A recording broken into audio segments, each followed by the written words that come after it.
I honestly thought we were just going to move some cattle that morning.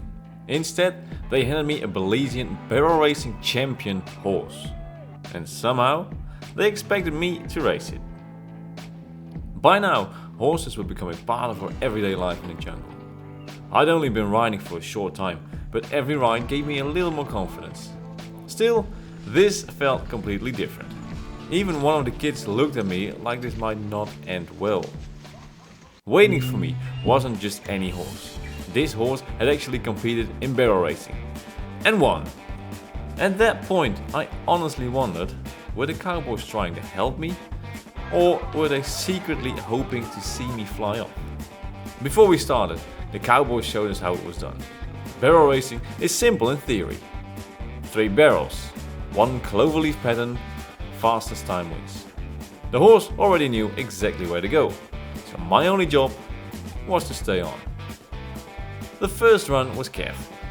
The second felt faster. And by the third run, I stopped thinking and just trusted the horse. Every turn got tighter, every sprint got faster. And this horse absolutely loved it. He was more excited than I was. And then things became competitive. 1 rider, 1 barrel. A straight sprint back, winner takes it. Now, it wasn't just about staying on, it was about beating real cowboys. And then they introduced us to the craziest event of the day, the rescue race. 1 rider races to the barrel and a teammate jumps onto the horse without stopping. Then you sprint back together and it looks insane, it feels even crazier. And our first attempt, perfect. The other team didn't even make it. The second race, exactly the same.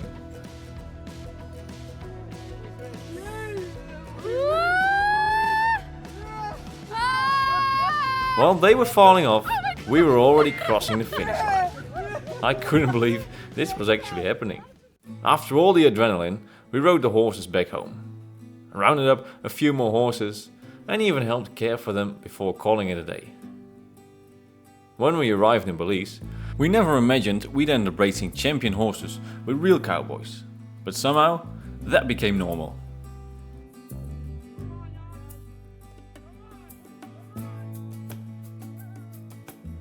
Next time, we'll leave Belize behind for a while. Because Guatemala is about to surprise us in ways we never expected.